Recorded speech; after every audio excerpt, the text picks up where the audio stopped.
ಕಾರಣ ಬಿಜೆಪಿ ರಾಜ್ಯಾಧ್ಯಕ್ಷರ ಆಯ್ಕೆ ವಿಚಾರಕ್ಕೆ ಸಂಬಂಧಪಟ್ಟಂತೆ ಹಲವಾರು ರೀತಿಯ ಬೆಳವಣಿಗೆಗಳು ಬಿಜೆಪಿ ಪಾಳೆಯದಲ್ಲಾಗ್ತಾ ಇದೆ. ವಿಜೇಂದ್ರ ಅವರೇ ಬಹುತೇಕ ಫಿಕ್ಸ್ ಅಂತ ಹೈಕಮಾಂಡ್ ಮೂಲಗಳು ಹೇಳ್ತಾ ಇದೆ.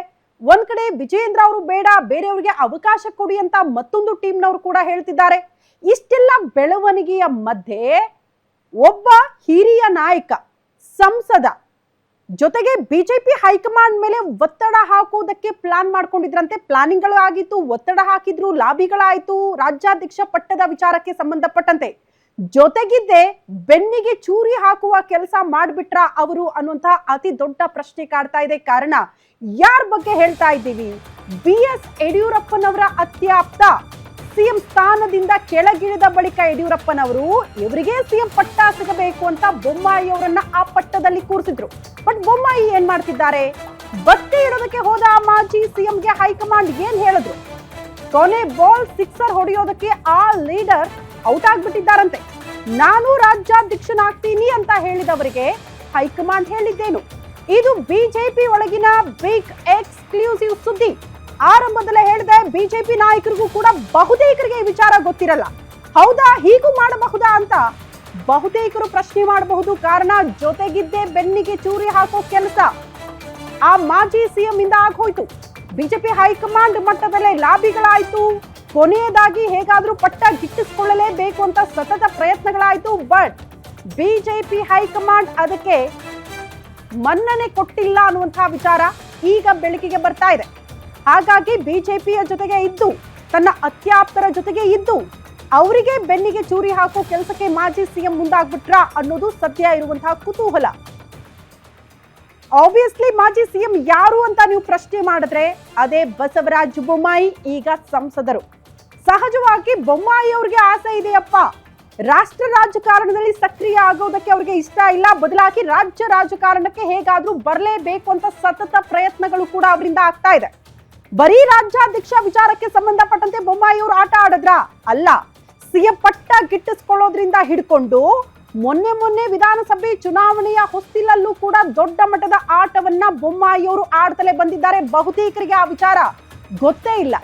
ಹಾಗಾಗಿ ಹೇಳ್ತಾ ಇರೋದು, ಜೊತೆಗಿದ್ದೇ ಆಟ ಆಡ್ಬಿಟ್ರ ಬೊಮ್ಮಾಯಿ ಅವರು ಅಂತ. ರಾಜ್ಯಾಧ್ಯಕ್ಷ ಸ್ಥಾನಕ್ಕೆ ನಿರಂತರವಾಗಿ ಲಾಬಿ ಮಾಡಿದ್ರಂತೆ. ಕೊನೆ ಕ್ಷಣದ ರೇಸ್ಗೆ ಎಂಟ್ರಿ ಆಗಿತ್ತು ಸಂಸದ ಬಸವರಾಜ ಬೊಮ್ಮಾಯಿ ಅವರ ಹೆಸರು. ಬಿಜೆಪಿ ವರಿಷ್ಠರನ್ನ ಭೇಟಿ ಮಾಡಿ ಒಳಗೆ ತಂತ್ರಗಳನ್ನ ರೂಪಿಸಲಾಗಿತ್ತಂತೆ. ಸೈಲೆಂಟ್ ಆಗಿ ಗೇಮ್ ಆಡೋದಕ್ಕೆ ಹೋಗಿ ಔಟ್ ಆಗಿದ್ದಾರೆ ಬೊಮ್ಮಾಯಿ. ಅಮಿತ್ ಶಾ, ನಡ್ಡಾ ಭೇಟಿ ಮಾಡುವಲ್ಲೂ ಕೂಡ ಬೊಮ್ಮಾಯಿ ಸಕ್ಸಸ್ ಆದ್ರು. ಆದ್ರೆ ಸ್ಥಾನ ಗಿಟ್ಟಿಸಿಕೊಳ್ಳೋದ್ರಲ್ಲಿ ಮಾಜಿ ಸಿಎಂ ಫೇಲ್ ಆದ್ರು. ವಿಜೇಂದ್ರ ಚೆಕ್ಮೇಟ್ ಇಡೋದಕ್ಕೆ ಹೋಗಿ ಫ್ಲಾಪ್ ಆಗ್ಬಿಟ್ರಂತೆ ಬಸವರಾಜ ಬೊಮ್ಮಾಯಿ. ಬೊಮ್ಮಾಯಿ ಗೇಮ್ ಪ್ಲಾನ್ ಅರಿತು ಬೊಮ್ಮಾಯಿಗೆ ಹೈಕಮಾಂಡ್ ಕ್ಲಾಸ್ ತೆಗೆದುಕೊಂಡಿದೆ ಅನ್ನುವಂತ ಇನ್ಸೈಡ್ ಮಾಹಿತಿ ಸಿಗ್ತಾ ಇದೆ.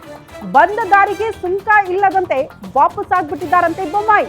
ರಾಜ್ಯಾಧ್ಯಕ್ಷ ಸ್ಥಾನಕ್ಕೆ ಲಾಭಿ ನಡೆಸ್ಬಿಟ್ರ ಬಸವರಾಜ ಬೊಮ್ಮಾಯಿ. ಕೊನೆ ಕ್ಷಣದ ಕಸರತ್ತಿಗೂ ಕೂಡ ಮುಂದಾಗಿದ್ದಾರೆ ಬೊಮ್ಮಾಯಿ ಅನ್ನೋದ್ರ ಡೀಟೇಲ್ ಸದ್ಯ ಸಿಗ್ತಾ ಇದೆ. ಬಿಜೆಪಿ ಹೈಕಮಾಂಡ್ ಬಸವರಾಜ ಬೊಮ್ಮಾಯಿ ಅವರ ಲಾಭಿಗೂ ಒತ್ತಡಕ್ಕೂ ಹಲವು ವಿಚಾರಗಳಿಗೂ ಕೂಡ ಯಾವುದಕ್ಕೂ ಮನ್ನಣೆ ಕೊಟ್ಟಿಲ್ಲ. ಆಲ್ಮೋಸ್ಟ್ ನಮಗ್ಯಾರು ಬೇಕೋ ಅವರನ್ನ ಆಯ್ಕೆ ಮಾಡ್ಕೊಂಡಿದ್ದೀವಿ, ದಯವಿಟ್ಟು ಈ ಆಸೆಯನ್ನ ನೀವು ಬಿಟ್ಬಿಡಿ ಅಂತ ಬಿಜೆಪಿ ಹೈಕಮಾಂಡ್ ಬೊಮ್ಮಾಯಿ ಅವರಿಗೆ ಹೇಳಿ ಕಳಿಸಿದೆ ಅನ್ನುವಂತಹ ವಿಚಾರ ಈಗ ಬೆಳಕಿಗೆ ಬರ್ತಾ ಇದೆ. ಪ್ರಮುಖವಾಗಿ ಹಾಗಾದ್ರೆ ವಿಜೇಂದ್ರ ಅವರಿಗೆ ಚೆಕ್ಮೇಟ್ ಇಡೋದಕ್ಕೆ ಹೋಗಿ ಬೊಮ್ಮಾಯಿ ಅವರು ಈ ರೀತಿ ಪ್ಲಾನಿಂಗ್ ಗಳನ್ನ ಮಾಡ್ಕೊಂಡ್ರ? ಅದು ವರ್ಕೌಟ್ ಆಗ್ಲಿಲ್ಲ ಹೈಕಮಾಂಡ್ ಮಟ್ಟದಲ್ಲಿ ಅನ್ನೋದು ಕೂಡ ಬಹಳ ಸ್ಪಷ್ಟವಾಗ್ತಾ ಇದೆ. ಏನೋ ಆಸೆ ಇಟ್ಕೊಂಡು ಹೋದ್ರು, ಬಟ್ ನಿರಾಸೆಯೊಂದಿಗೆ ಬಿಜೆಪಿ ಪಾಳ್ಯದಲ್ಲಿ ಅಂದ್ರೆ ಬಿಜೆಪಿ ಹೈಕಮಾಂಡ್ ನಿರಾಸೆ ಮಾಡಿ ಬೊಮ್ಮಾಯಿ ಅವರನ್ನ ರಾಜ್ಯಕ್ಕೆ ವಾಪಸ್ ಕಳಿಸ್ಕೊಟ್ಟಿದೆ ಅನ್ನೋದ್ರ ಬಗ್ಗೆ ಡೀಟೇಲ್ ಸಿಗ್ತಾ ಇದೆ.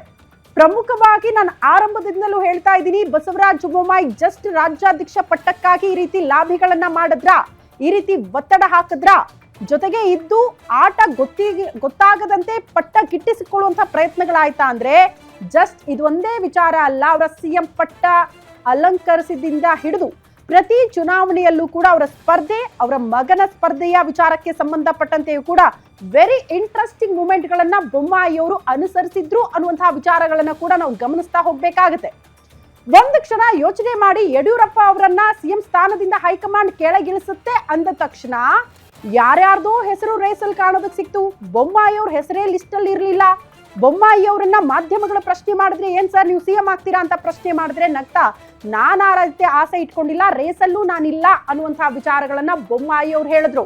ಬಟ್ ರಾತ್ರಿ ಆದಂತಹ ಬೆಳವಣಿಗೆಗಳು ಮೋಸ್ಟ್ಲಿ ಎಲ್ಲರೂ ಕೂಡ ಆಶ್ಚರ್ಯಚಕಿತವಾಗಿ ನೋಡಿದ್ರು. ಬೊಮ್ಮಾಯಿ ಅವರು ಸಿಎಂ ಅನ್ನುವಂತಹ ಅನೌನ್ಸ್ಮೆಂಟ್ ಇತ್ತಲ್ಲ, ಮೋಸ್ಟ್ಲಿ ಬಹುತೇಕರಿಗೆ ಅದು ಶಾಕ್ ಆಗಿತ್ತು. ಬಹುತೇಕರಿಗೆ ಅಂಥದ್ದೊಂದು ಅಂದಾಜ್ ಕೂಡ ಇರಲಿಲ್ಲ. ಆ ಮಟ್ಟಿಗೆ ಯಡಿಯೂರಪ್ಪನವರ ಜೊತೆಗೆ ಇದ್ಕೊಂಡು ಆಟ ಆಡಿ ಸಿಎಂ ಪಟ್ಟವನ್ನ ಗಿಟ್ಟಿಸಿಕೊಳ್ಳುವ ಪ್ರಯತ್ನವನ್ನ ಬೊಮ್ಮಾಯಿ ಮಾಡಿದ್ರು ಅನ್ನುವಂತಹ ವಿಚಾರವನ್ನ ಕೂಡ ನಾವು ಗಮನಿಸಬೇಕಾಗುತ್ತೆ. ಮುಂದುವರೆದು ವಿಧಾನಸಭೆ ಚುನಾವಣೆಯಲ್ಲಿ ಇವರ ನೇತೃತ್ವದಲ್ಲಿ ವಿಧಾನಸಭೆ ಚುನಾವಣೆಯನ್ನ ಎದುರಿಸಬೇಕಾಗಿ ಬಂತು. ಅದೇ ವಿಧಾನಸಭೆ ಚುನಾವಣೆಯಲ್ಲಿ ಬೊಮ್ಮಾಯಿಯವರು ಗೆಲ್ತಾರೆ. ಬಟ್ ಅಲ್ಲಿ ನೆಕ್ಸ್ಟ್ ಲೋಕಸಭೆ ಚುನಾವಣೆ ಬಂದಾಗ ಬೊಮ್ಮಾಯಿಯವ್ರನ್ನ ನೀವು ಇಲ್ಲ ರಾಷ್ಟ್ರ ರಾಜಕಾರಣಕ್ಕೆ ಶಿಫ್ಟ್ ಆಗಿ ನಿಮ್ಗೆ ಟಿಕೆಟ್ ಕೊಡ್ತೀವಿ, ನೀವೇ ಸ್ಪರ್ಧೆ ಮಾಡಬೇಕು ಅಂತ ಹೇಳಿದಾಗ ಬೊಮ್ಮಾಯಿಯವರು ಬಹಳ ಸ್ಪಷ್ಟವಾಗಿ ಹೇಳಿದ್ರು, ಆ ಜಾಗ ನಾನು ಬಿಟ್ಕೊಡ್ಬೇಕು ಅಂದ್ರೆ ನನ್ನ ಮಗನಿಗೆ ನೀವು ಟಿಕೆಟ್ ಕೊಡಬೇಕು ಬೈ ಎಲೆಕ್ಷನ್ ನಲ್ಲಿ ಅಂತ. ಹಾಗಾಗಿ ಮಗನಿಗೂ ಕೂಡ ಟಿಕೆಟ್ ಕೊಡಿಸುವಲ್ಲಿ ಬೊಮ್ಮಾಯಿ ಯಶಸ್ವಿ ಆಗಿದ್ರು ಅಂತ.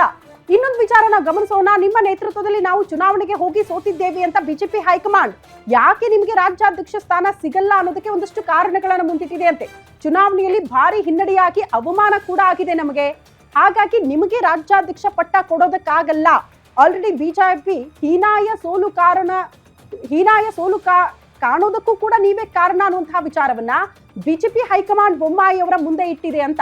ಹೀಗಾಗಿ ಮತ್ತೆ ನಿಮ್ಗೆ ಅವಕಾಶ ಕೊಡೋದಕ್ಕೆ ಸಾಧ್ಯ ಇಲ್ಲ ಅಂತ ಬಿಜೆಪಿ ಹೈಕಮಾಂಡ್ ಬೊಮ್ಮಾಯಿ ಅವ್ರಿಗೆ ಹೇಳಿ ಕಳಿಸಿದೆ. ಈಗಾಗಲೇ ರಾಜ್ಯಾಧ್ಯಕ್ಷರು ಯಾರು ಅಂತ ನಾವು ಆಲ್ರೆಡಿ ನಿರ್ಧಾರ ಮಾಡಿದ್ದೀವಿ.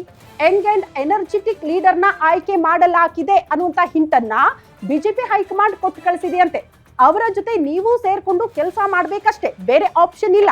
ನಿಮ್ಮ ನೇತೃತ್ವದಲ್ಲಿ ನಾವು ಚುನಾವಣೆಗೆ ಹೋಗಿ ಸೋತಿದ್ದೀವಿ, ನಿಮ್ಮ ಮೇಲೆ ನಂಬಿಕೆ ಇಟ್ಟು ಆ ನಂಬಿಕೆಯನ್ನ ನೀವು ಗಳಿಸಿಲ್ಲ, ಕಳೆದುಕೊಂಡಿದ್ದೀರಿ. ಹಾಗಾಗಿ ಮತ್ತೊಮ್ಮೆ ನಿಮಗೆ ಅವಕಾಶ ಕೊಡೋದಕ್ಕೆ ಸಾಧ್ಯ ಇಲ್ಲ. ಆಲ್ರೆಡಿ ಬಿಜೆಪಿ ಹೈಕಮಾಂಡ್ ಏನ್ ನಿರ್ಧಾರ ಮಾಡಿದೆಯೋ, ಯಾರ ಹೆಸರನ್ನ ಅನೌನ್ಸ್ ಮಾಡುತ್ತೋ ಅವರ ಜೊತೆಗೆ ನಿಂತ್ಕೊಂಡು ನೀವು ಕೆಲಸ ಮಾಡಬೇಕು, ನಿಮಗೆ ಬೇರೆ ಆಪ್ಷನ್ಗಳು ಇಲ್ಲ ಅನ್ನುವಂತಹ ವಿಚಾರವನ್ನ ಬಹಳ ಸ್ಪಷ್ಟವಾಗಿ ಬಿಜೆಪಿ ಹೈಕಮಾಂಡ್ ಹೇಳಿ ಕಳಿಸಿದೆ ಅನ್ನುವಂತಹ ವಿಚಾರ ಈಗ ಗೊತ್ತಾಗ್ತಾ ಇದೆ. ಪ್ರಮುಖವಾಗಿ ಬೊಮ್ಮಾಯಿ ಅವ್ರಿಗೆ ಈ ಕ್ಷಣಕ್ಕೂ ಕೂಡ ಇಷ್ಟ ಇಲ್ಲ ರಾಷ್ಟ್ರ ರಾಜಕಾರಣದಲ್ಲಿ ಇರೋದಕ್ಕೆ. ಅಲ್ಲಿದ್ರೆ ಅಷ್ಟು ನನ್ನ ವರ್ಚಸ್ಸು ಹೆಚ್ಚಾಗುವುದಿಲ್ಲ, ಬದಲಾಗಿ ನನ್ನ ವರ್ಚಸ್ಸು ಕಡಿಮೆ ಆಗ್ತಾ ಇದೆ ಅಂತ. ಹಾಗಾಗಿ ವಾಪಸ್ ಹೇಗಾದ್ರೂ ಮಾಡಿ ರಾಜ್ಯ ರಾಜಕಾರಣಕ್ಕೆ ಬರಲೇಬೇಕು ಅಂತ ಸತತ ಪ್ರಯತ್ನಗಳು ಕೂಡ ಬೊಮ್ಮಾಯಿ ಅವರಿಂದ ಆಗ್ತಾ ಇದೆ. ಪ್ರಮುಖವಾಗಿ ಜಸ್ಟ್ ರಾಜ್ಯಾಧ್ಯಕ್ಷ ಪಟ್ಟಕ್ಕಲ್ಲ, ಈ ಹಿಂದೆ ವಿಪಕ್ಷ ನಾಯಕರ ಸ್ಥಾನದಲ್ಲೂ ಕೂಡ ರೇಸ್ ನಲ್ಲಿ ನೋಡೋದಕ್ಕೆ ಸಿಗ್ತಾ ಇದ್ರು ಬೊಮ್ಮಾಯಿ ಅವರು. ಹೇಗಾದ್ರೂ ಮಾಡಿ ಆ ಪಟ್ಟನಾದ್ರೂ ಗಿಟ್ಟಿಸ್ಕೊಂಡು ರಾಜ್ಯ ರಾಜಕಾರಣದಲ್ಲಿ ಸಕ್ರಿಯ ಆಗಬೇಕು, ಇಲ್ಲಿ ನನ್ನ ಹಿಡಿತವನ್ನ ಇಟ್ಕೊಳ್ಬೇಕು ಅನ್ನುವಂತಹ ಪ್ರಯತ್ನಗಳು ಸತತವಾಗಿ ಕೂಡ ಬೊಮ್ಮಾಯಿಯವರಿಂದ ಆಗ್ತಾ ಇದ್ರು ಕೂಡ ಅದಕ್ಕೆ ಬಿಜೆಪಿ ಹೈಕಮಾಂಡ್ ಮನ್ನಣೆ ಕೊಡ್ತಾ ಇಲ್ಲ ಅನ್ನೋದು ಕೂಡ ಬಹಳ ಸ್ಪಷ್ಟ. ಎಷ್ಟು ಚೆನ್ನಾಗಿ ಗೇಮ್ ಪ್ಲಾನ್ ಗಳನ್ನ ಬೊಮ್ಮಾಯಿ ಅವರು ಆಡಿದ್ದಾರೆ ಅಂದ್ರೆ ಮೋಸ್ಟ್ಲಿ ಯಾರು ಕೂಡ ಅಂದಾಜ್ ಮಾಡಕ್ಕಾಗಲ್ಲ. ಕಾರಣ ಇದೇ ಶಿಗ್ಗಾವಿ ಲಕ್ಕಿ ಚಾರ್ಮ್ ಅಂತ ಹೇಳಲಾಗುತ್ತೆ ಬೊಮ್ಮಾಯಿಯವರ ವಿಚಾರಕ್ಕೆ ಸಂಬಂಧಪಟ್ಟಂತೆ. ಆ ಕ್ಷೇತ್ರವನ್ನ ಬಿಲ್ಕುಲ್ ಬೊಮ್ಮಾಯಿಯವರು ಬಿಟ್ಕೊಡೋದಕ್ಕೆ ರೆಡಿನೇ ಇರ್ಲಿಲ್ಲ. ನೀವು ರಾಷ್ಟ್ರ ರಾಜಕಾರಣಕ್ಕೆ ಶಿಫ್ಟ್ ಆಗ್ತೀರಿ, ನಿಮ್ಗೆ ಲೋಕಸಭೆ ಟಿಕೆಟ್ ಕೊಡ್ತೀವಿ, ಹಾಗಾದ್ರೆ ಶಿಗ್ಗಾವಿ ಕ್ಷೇತ್ರವನ್ನ ಬೇರೆಯವರಿಗೆ ಕೊಡ್ತೀವಿ ಅಂದಾಗ್ಲೂ ಕೂಡ ಬೊಮ್ಮಾಯಿಯವರು ಬಿಜೆಪಿ ಹೈಕಮಾಂಡ್ ಮುಂದೆ ಡಿಮ್ಯಾಂಡ್ ಗಳನ್ನ ಇಟ್ಟರಂತೆ. ಇಲ್ಲ, ಶಿಗ್ಗಾವಿ ಟಿಕೆಟ್ ಅನ್ನ ನನ್ನ ಫ್ಯಾಮಿಲಿಗೆ ಕೊಡ್ತೀನಿ ಅಂತ ಆದ್ರೆ ಮಾತ್ರ ನಾನು ಲೋಕಸಭೆ ಚುನಾವಣೆಯಲ್ಲಿ ಸ್ಪರ್ಧೆ ಮಾಡ್ತೀನಿ, ಇಲ್ಲ ಅಂದ್ರೆ ಸ್ಪರ್ಧೆ ಮಾಡಲ್ಲ ಅನ್ನುವಂತಹ ವಿಚಾರವನ್ನ ಬಿಜೆಪಿ ಹೈಕಮಾಂಡ್ ಮುಂದೆ ಪ್ರಸ್ತಾಪ ಮಾಡ್ತಂತೆ. ಹಾಗಾಗಿ ಬೊಮ್ಮಾಯಿ ಅವ್ರಿಗೆ ಪ್ರತಿ ಬಾರಿ ಪ್ರಶ್ನೆ ಮಾಡಿದಾಗ ಏನ್ ಸರ್ ಶಿಗ್ಗಾವಿ ಬಿಟ್ಕೊಡ್ತೀರಾ, ನಿಮ್ಮ ಮಗನಿಗೆ ಟಿಕೆಟ್ ಬೇಕಾ ಅಂತ ಪ್ರಶ್ನೆ ಮಾಡಿದಾಗ್ಲೂ ಕೂಡ ಇಲ್ಲ, ಯಾವುದೇ ಕಾರಣಕ್ಕೂ ಫ್ಯಾಮಿಲಿಗೆ ಟಿಕೆಟ್ ಕೊಡ್ಸಲ್ಲ, ಬಿಜೆಪಿ ಹೈಕಮಾಂಡ್